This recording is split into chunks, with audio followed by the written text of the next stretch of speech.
Radhe Radhe friends. ओम गम गणपते नमः।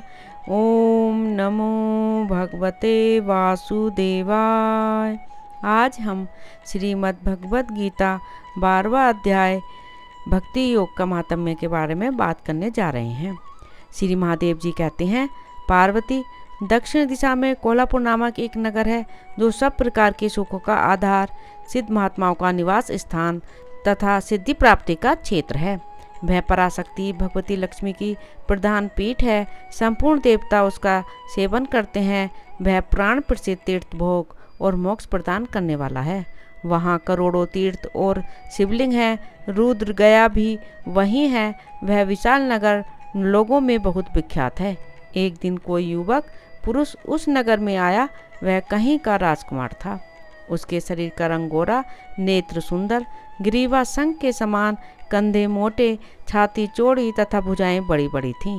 नगर में प्रवेश करके सब और महलों की शोभा निहारता हुआ वह देवेश्वरी महालक्ष्मी के दर्शनार्थ उत्कंठित हो मणिकंठ तीर्थ में गया और वहां स्नान करके उसने पितरों का तर्पण किया। फिर महामाया महालक्ष्मी जी को प्रणाम करके भक्तिपूर्वक स्तवन किया। राजकुमार बोला, जिसके हृदय में असीम दया भरी हुई है, जो समस्त कामनाओं की देवी, अपने कटाक्ष मात्र से सारे जगत की रचना, पालन और संहार करती है, वह जगन माता महालक्ष्मी की जय हो। जिस शक्ति के सहारे उसी के आदेश के अनुसार परमेष्टि ब्रह्मा सृष्टि रचते हैं, भगवान अच्युत जगत का पालन करते हैं तथा भगवान रुद्र अखिल विश्व का संहार करते हैं, उस सृष्टि पालन और संहार की शक्ति से संपन्न भगवती पराशक्ति का मैं भजन करता हूँ। कमले, योगीजन तुम्हारे चरण कमलों का चिंतन करते हैं। कमलाए, तुम अपनी स्वाभाविक सत्ता से ही हमारे समस्त इंद्रियगोचर विषयों को जानती हो। तुम ही कल्पनाओं के समूह को तथा उसका संकल्प करने वाले मन को उत्पन्न करती हो। इच्छा शक्ति, ज्ञान शक्ति और क्रिया शक्ति, ये सब तुम्हारे ही रूप हैं। तुम परम ज्ञान रूपिणी हो। तुम्हारा स्वरूप निष्काम, निर्मल, नित्य, निराकार, निरंजन, अंतरहित, आतंक शून्य, आत्महीन तथा निरामय है। हे देवी, तुम्हारी महिमा का वर्णन करने में कौन समर्थ हो सकता है, जो षष्ठ चक्रों का भेदन करके अंतःकरण के 12 स्थानों में विहार करती है। अनाहत, ध्वनि, बिंदु, नाद और कला, ये जिसके स्वरूप हैं, उस माता महालक्ष्मी को मैं प्रणाम करता हूँ। माता, तुम अपने मुख रूपी पूर्ण चंद्रमा से प्रकट होने वाली अमृत राशि को बहाया करती हो। तुम ही परा, पश्यंती, मध्यमा और वैखरी नामक वाणी हो। मैं तुम्हें नमस्कार करता हूँ। हे देवी, तुम जगत की रक्षा के लिए अनेक रूप धारण किया करती हो। अंबिके, तुम ही ब्राह्मी, वैष्णवी तथा माहेश्वरी शक्ति हो। वाराही, महालक्ष्मी, नारसिंगी, इंद्री, कौमारी, चंडिका, जगत को पवित्र करने वाली लक्ष्मी जगन माता, सावित्री, चंद्रकला तथा रोहिणी भी तुम ही हो।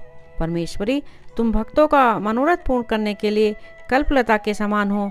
मुझ पर प्रसन्न हो जाओ। उसके इस प्रकार स्तुति करने पर भगवती महालक्ष्मी अपना साक्षात स्वरूप धारण करके बोली, राजकुमार, मैं तुमसे प्रसन्न हूँ। तुम कोई उत्तम वर मांगो। राजपुत्र बोला, माँ, मेरे पिता राजा बृहद्रथ अश्वमेध नामक महान यज्ञ का अनुष्ठान कर रहे थे। वे दैवयोग से रोगग्रस्त होकर स्वर्गामी हो गए। इसी बीच में यूप में बंधे हुए मेरे यज्ञ संबंधी घोड़े को, जो समूची पृथ्वी की परिक्रमा करके लौटा था, किसी ने रात्रि में बंधन काटकर कहीं अन्यत्र पहुंचा दिया। उसकी खोज में मैंने कुछ लोगों को भेजा था, किंतु वे कहीं भी उसका पता न पाकर जब खाली हाथ लौट आए हैं, तब मैं सब ऋत्विजों में आज्ञा लेकर तुम्हारी शरण में आया हूँ। देवी, यदि तुम मुझ पर प्रसन्न हो तो मेरे यज्ञ का घोड़ा मुझे मिल जाए, जिससे यज्ञ पूर्ण हो सके। तभी मैं अपने पिताजी का ऋण उतार सकूंगा। शरणागतों पर दया करने वाली जगजननी लक्ष्मी, जिससे मेरा यज्ञ पूर्ण हो, वह उपाय करो।